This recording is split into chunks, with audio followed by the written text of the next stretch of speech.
नेहमी आपल्या वक्तव्याने विरोधकांना गारद करणाऱ्या गिरीश महाजनांनी राऊतांना चांगलंच फैलावर घेतले. विधान परिषद निवडणुकीच्या 6 जागा बिनविरोध झाल्या आहेत आणि त्यासाठी 150 कोटी खर्च झाल्याचा गंभीर आरोप राऊतांनी केले.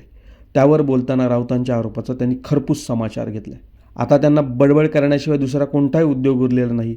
नुसतं कॅमेऱ्यासमोर बोलण्यावर काय मेहनत करता? जरा जमिनीवर जाऊन काम करा.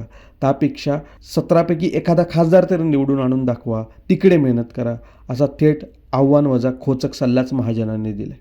आता महाजनांच्या टीकेवर पत्रकार परिषदेतून राऊत काय उत्तर देतात ते पाहायला हवं. 6 जागा बिनविरोध झालेल्या आहेत आणि 11 जागेवर निवडणूक आहे. मी पुन्हा सांगेल की 17च्या 17 जागा या महायुतीच्या ज्या ठिकाणी निवडून येतील. खरं तर संजय राऊतांनी असा आरोप केला की महायुतीच्या महाविकास आघाडीच्या उमेदवारांना माघारीसाठी 150 कोटी रुपये दिवसभरात खर्च केले गेले. आता काय त्यांना काय त्यांचं काहीच राहिलेलं नाही. इथे आजची गेली पोची गेलेली आहे. त्यांना बडबड करण्याशिवाय काही दुसरा उद्योग राहिलेला नाहीये. मी त्यांना म्हटलं 17पैकी एखादा तर निवडून आणा, तिकडे मेहनत करा. पण ते फक्त बोलण्यावरच मेहनत करतात. काय बोलू काय नाही त्यापेक्षा तुला मैदानात या, ग्राउंडवर या, लोकांमध्ये जा. पण त्यांची ती मानसिकता नाही आहे. त्यामुळे त्यांच्या पक्षाची अतिशय दयनीय अवस्था झालेली आहे. महापालिकेत काय झालं, नगरपालिकेत काय झालं, आता काय होणार आहे आपण बघा काय काय होईल त्याच्या पुढे. गोकुळ गीते मागा त्यांची झालेली नाहीये. उदय सामंत आज नाशिकमध्ये आहेत, आपण देखील आहात. काय नेमकं कशा पद्धतीची मनधरणी केली? आधी या कामाला प्रायोरिटी आहे.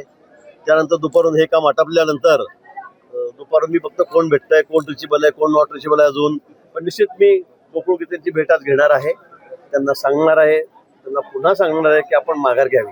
कारण गणेश गीतेंनी माघार घेतली, मात्र प्रसाद हिरे हे रिंगणात आहेत. बघू, मी दोघांनाही भेटणार आहे. प्रसाद हिरेंनाही भेटणार आहे. कारण काल सकाळपासून ते नॉट रिचेबल होते, सापडलेच नाही, फोनवर कुठेही नव्हते, फोनच त्याचा बंद होता. गोकुळ गीतेंचं काल सकाळी माझं बोलणं झालं होतं, पण नंतर तेही नॉट रिचेबल झाले. 15 मिनिट 20 मिनिट मी त्याच्याशी बोललो होतो, त्यांना समजवलं होतं. पण होकार नकार करून त्यांनी फोन ठेवला. मला वाटलं होतं की ते माघार घेतील, परंतु त्यांनी शेवटी मग ते भेटलेच नाही, नॉट रिचेबल होते.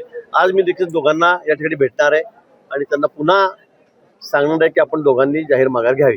गोकुळ गीतेंचा युतीसाठी जाहीर आमचा प्रयत्न तोच आहे. कुठे बंडखोरी होणार नाही. आम्ही सगळे महायुती होऊन एकत्रितपणे लढू, हाच आमचा प्रयत्न आहे. आणि मला वाटतं आज माझी त्याची भेट होईल. भेट झाल्यानंतर अंतिम निर्णय त्या ठिकाणी होईल. भाऊ राणा दाम्पत्यांनी मुख्यमंत्र्यांची भेट घेतली, जी सुमित्रा पवारांची राज्यसभेची जागा रिकामी होणार आहे, त्यासाठी दावेदारी करते अशा पद्धतीने सूत्रांकडून माहिती समोर आली. ठीक आहे, असेल मला काही माहिती त्या बाबतीमध्ये. ठीक आहे, कोणाची इच्छा असू शकते. जळगावमध्ये देखील रेश्मा काळे निवडणूक. ठीक आहे ना, आता इकडे झालं की तिकडे जाईल. इकडचा सॉल्व्ह प्रॉब्लेम झाला की तिकडचा सॉल्व्ह होईल.